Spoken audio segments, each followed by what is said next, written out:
Good morning, beautiful people. Welcome to or welcome back to I Am Peace and Power.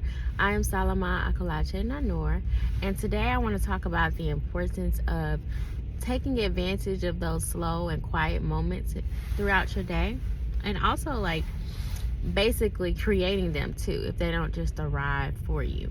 Um, what I've come to find out is that although my days are busy, there are a lot of opportunities for stillness throughout my day if I just make sure that I have the right perspective.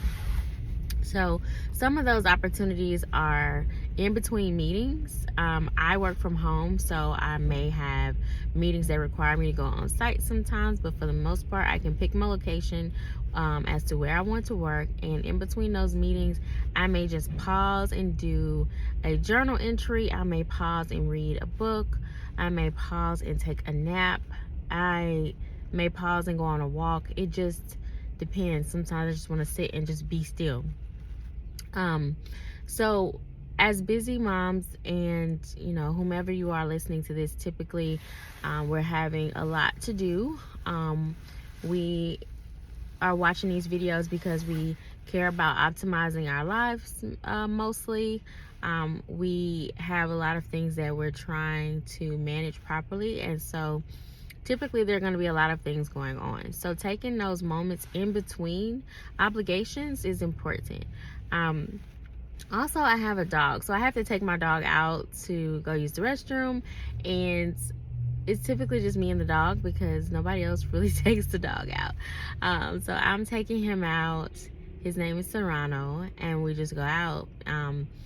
Rain, cold, hot, whatever the time is, he has to go outside. So it makes me pause what I'm doing, get on the proper gear, whether it's cold, bundle up, whatever it is, and just go out and take him out.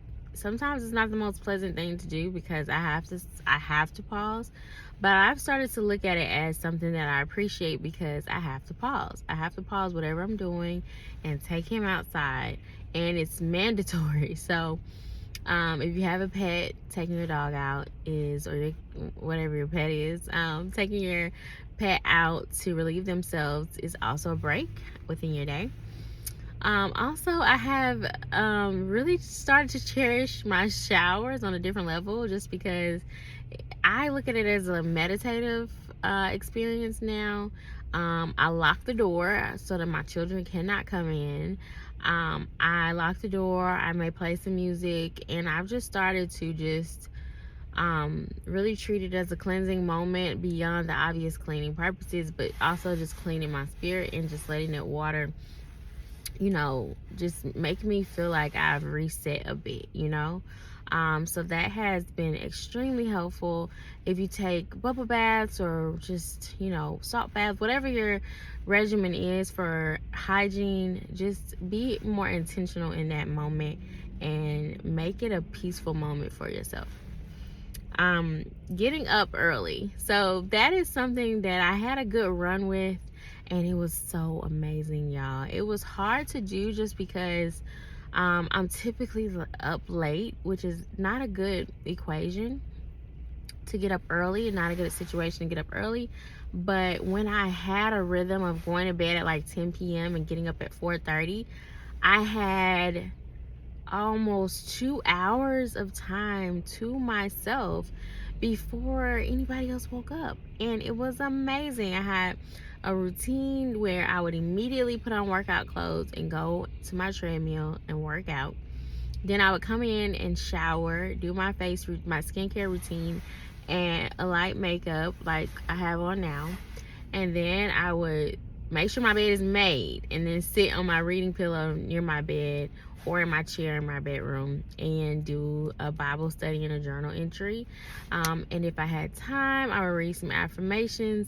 But ultimately, it was like a beautiful start to the day. I had my baby's clothes ready for school, and I would wake them up with some music. It was like, in hindsight, it was just absolutely beautiful. But when you invest in yourself, it can feel hard at times when you haven't really made it a ritual of yours, when it's just a habit that you're tracking, and you haven't really solidified it as a part of your ritual, it can become tempting to go back to things that aren't necessarily feeding you, but feed your comfort. And for me, staying up way too late is a comfort zone for me. And it doesn't, like I said, it doesn't equate to early mornings, realistically speaking. So after I've just talked through that with you, I'm really persuaded to get myself together so that I can take advantage of that quiet moment that I just described, because it was really fulfilling and was a great way to start my day. And last but not least, definitely not least in this time, in our society, is creating boundaries around phone use. So there are many ways to do this, but we have gotten so accustomed to things being at the tip of our fingertips with our smartphones, whether it be social media, checking posts that you might have uploaded or people that you follow online, or whether it be just checking your email more than you really need to.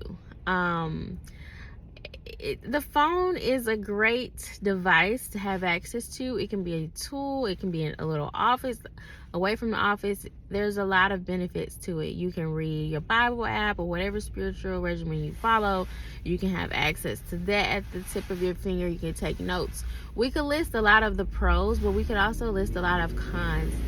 And as a mother of 4 little ones, and just as a woman of God who is working towards fulfilling God's purpose in my life, which requires a lot of intention, a lot of time, and the phone can be a true obstacle. Okay, so what I've done is I downloaded an app called Freedom. This is not a sponsorship or anything. I'm just mentioning this app because it has been worth every penny to me to be subscribed to Freedom, because it allows you to go through your phone, select a time frame, and select the apps that you want to block during that time frame. And when your thumb or whatever takes you to the app just by routine, you're not able to get in it unless you override it. Which, is that a good feeling to know that you're overriding your goals? No. So yes, there are loopholes as to how you can get back into those apps that you just so desperately want to look at, but it's an extra barrier to remind you of what you're working on right now. You're working on focus, you're working on intention. So Freedom app is really helpful. But I could go on and on, y'all, because there's opportunity where you're able to see those opportunities. And I think that has a lot to do with our perspective around our lifestyles and our responsibilities. If we have the right perspective, we're able to see those opportunities to gain some peace, to make those deposits within ourselves, and making sure that we're feeding ourselves the fruits of the Spirit on a daily basis, even with our busy lifestyles, okay? And one of those fruits is peace, and it's extremely important that we keep our peace, so that we can show up fully and show that we can exude it to others as well, especially our children. Okay, so that is all I have today. Just wanting to share those opportunity areas that are in most of our days, and just challenging you to take advantage of them, and challenging myself to reconnect with some of those routines that need to become rituals of mine to reclaim my early mornings. So moving on, I just hope that you have an amazing day. I hope you have an amazing week and an amazing year as we tackle all of our responsibilities while also maintaining our peace. All right, I'll talk to you soon. Peace and power.